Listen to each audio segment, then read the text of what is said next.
It's the 50th anniversary of Fountain Lake football, and all season long, we're catching up with old friends, former players, former coaches, individuals who helped shape Fountain Lake into the program that it is today. This week, we're joined by a very special member of the Fountain Lake community. In fact, one of the very first Fountain Lake football Cobras. He's known for scoring the first touchdown in Fountain Lake high school history. We're joined by Mr. Steve Ford. Steve, what does 50 years of Fountain Lake football mean to you? When I first started playing, we didn't win many games, but it's come on and it's really done good. You know, they won a state championship back in '09, so it's great. Let's dive into those early days. It's 1975. Fountain Lake rolls the dice on football, something new for the student athletes here in Cobra country. Why was it important for you to give football a try back then? I don't know, it's something to do. I've never played football in my life, and we started practicing, and I really liked it.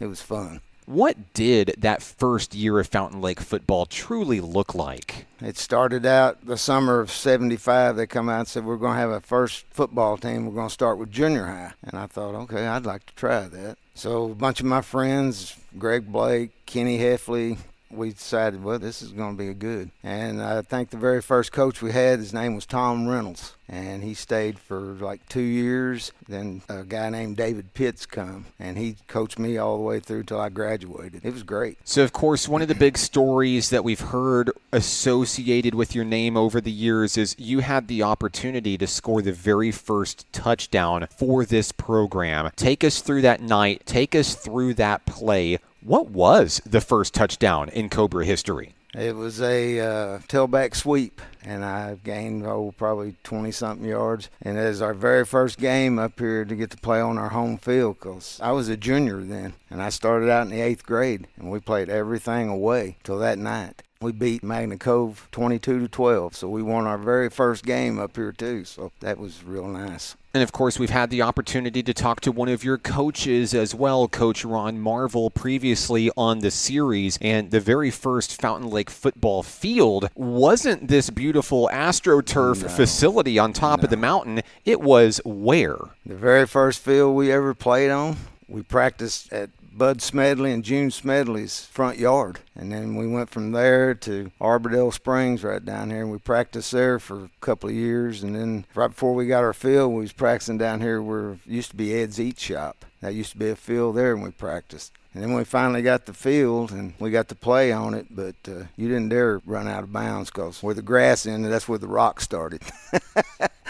So that was pretty interesting. And, of course, here you are 50 years later. Think it's probably safe to say that things have changed a little bit since your time as a student here at Fountain Lake, but you've still remained in the community. Obviously, your family name still continues to roam these halls and play on this field at Fountain Lake. So what are some of those changes that you've seen over the years that have really maybe just shocked you, especially from your time playing 50 years ago? Really, the biggest thing that shocked me was the field they got now. I never got to play on anything like that. Everywhere we played is always grass or mud. That's probably the biggest thing. And the winning tradition that's come on. It sort of fell off, but it's coming back. I hope to see them get another state championship before I pass on. My mom and dad graduated from here. That was back in the 40s. And all my brothers graduated here. My kids graduated here. I mean, it's just a great place to live. I've lived here all my life, and I really love this school. You mentioned the family aspect. Of course, you've had multiple children who have also come through this very same program. And one family member that's currently with the program right now, what does that mean for you to know that that family legacy continues here at Fountain Lake even to this day? Well, to watch your grandkid play, that's special. I watch my son play. To me, that's a special thing. I love football, and I just love to come watch the game. What is a message to this generation of Fountain Lake Cobras based on the wealth of knowledge that you have gained in your time as a student athlete and in your time as an adult member of this community? Don't ever give up on anything that you love. Always go everything at 100%. I mean, everything I do, even the work I do today, I give them 100%. And even when I was playing, I'd give them 100%. So don't ever give up.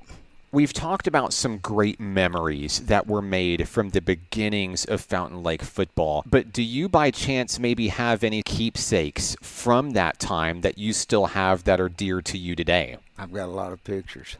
Matter of fact, I dug them out and brought a bunch of them up here. Matter of fact, I had a newspaper clipping of the first senior high players. There's like 4 of us on there. I played on the very first junior high team, and I played on the very first senior high team. I was in the 8th grade, and I got moved up from the 9th grade to play on the senior high team, and I still got my old football helmet. Steve, congratulations on such a great run, setting the building blocks of what this program has become today. Go Cobras. Yeah, thank you, and go Cobras, and hope we have a great season, and hope they win a state championship again. Every Friday night this fall, we're catching up with old friends. It's the 50th anniversary of Fountain Lake football on 92.9 KVRE and online at kvre.com.